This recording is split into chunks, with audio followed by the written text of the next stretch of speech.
Hello YouTube. It's been a little bit, at least a week and a half since my last video update, and I know it's been 2 weeks since I've gotten Kingdom Hearts 3D Dream Drop Distance, or over, no? It'll be 2 weeks this Tuesday since I've gotten Kingdom Hearts 3D Dream Drop Distance, and I beat it last Saturday, and I'm doing the official review of my own today of this game. The reason why I don't have the game case or anything with me is because I'm on vacation. So you guys should consider yourself lucky that I'm even doing a review for this game. I planned on having my friend, who I'm only going to refer to as the Kingdom Hearts Master, in here doing a co-op, co-host type review, but didn't have enough time, kind of threw a party, he had to go to work, and I had a lot of friends to see, so he really didn't get invited. However, I'm still going to continue with the show as usual. So, sit back and relax and prepare to drop deep into your dreams.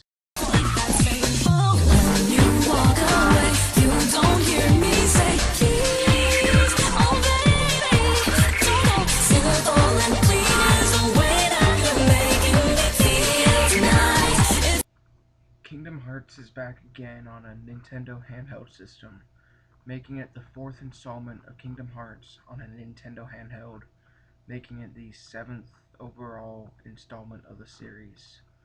However, although it's on handheld, the game looks and plays like a console game.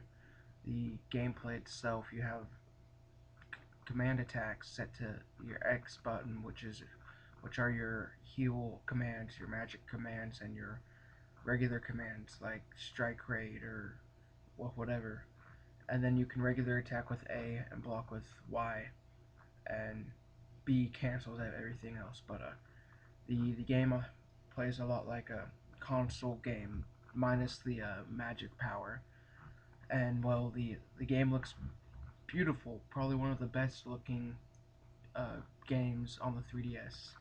I haven't played Kingdom Hearts 1 or 2, so I'm not sure if it's the best looking Kingdom Hearts game there is, but considering it is 2012 and the most current console adaptation of Kingdom Hearts is Kingdom Hearts 2, I'm just gonna put it out there and say it is the most gorgeous looking Kingdom Hearts game to date. The story is a little confusing.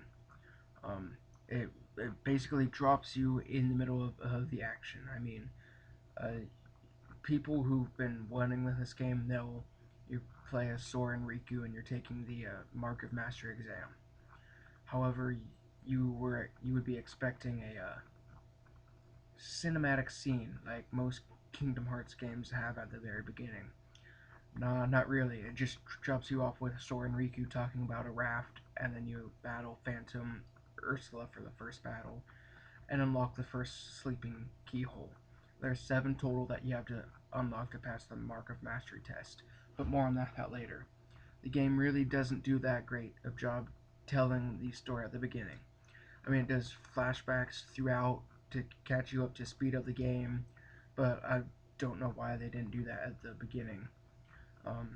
But another thing it does great on is as chronicles, which explain each game up to date. So it talks about Birth by Sleep, Kingdom Hearts 1, Kingdom Hearts 2, Chain of Memories to 358 over 2 days, and Recoded.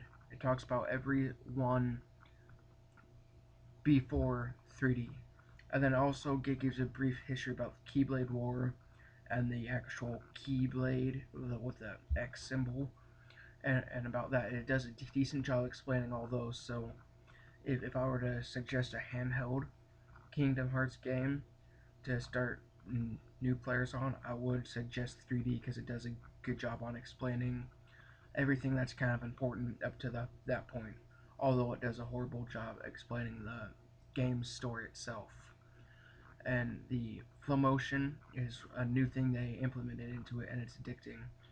I mean, more or less, I found myself doing it. I plan on doing it more as I continue through critical mode, but before I was kind of still traditional Kingdom Hearts player. being only the third Kingdom Hearts game I've ever completed. Um, Back now to the story. For those people who don't want spoilers, I'd suggest pausing the video and skipping a few minutes or so. I mean, you can stop, pause, go, play, and if I'm still talk about it, you can skip. I mean, but if you don't care about spoilers, keep on watching. But the game is Sora and Riku going through the Mark of Mastery, and it turns out that Riku is inside Sora's dream. Inside of inside Sora's dream. So Riku's pretty much gone through two different dream worlds, and then Sora basically gets kidnapped by Xehanort, and he's almost became the third vessel for Xehanort's heart. And in a very dramatic, almost ending scene there, you have Xehanort raise Sora up to put in his heart, and then you have Lee who comes and saves the day. Yeah, it was pretty fun. Well, one of my favorite characters is Lee because of his all being talked about Axel and has some humorous dialogue. But the the story is basically Sora and Riku reflecting about their past and are they really able to wield a Keyblade. And at the end, Riku is named a Keyblade Master and Sora isn't.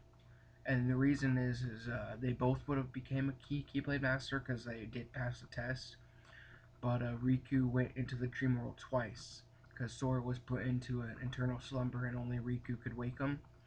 And so when Riku did, he had to go back into his dream. So Riku went into the dream world twice, making him braver or something, making him the Keyblade Master. And Sora goes back to Traverse Town, Dream World Traverse Town, to thank the Dream Eaters and train to become a better Keyblade wielder. For those who were waiting for the spoilers to end, that's pretty much it.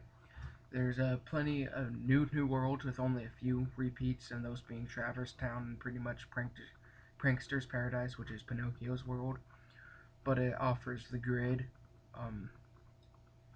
Hunchback in Notre Dame, Prankster's Paradise, Country of Musketeers, and Symphony of Sorcery, all worlds in which are pretty much new to the series. And then there's Traverse Town and the world that never was.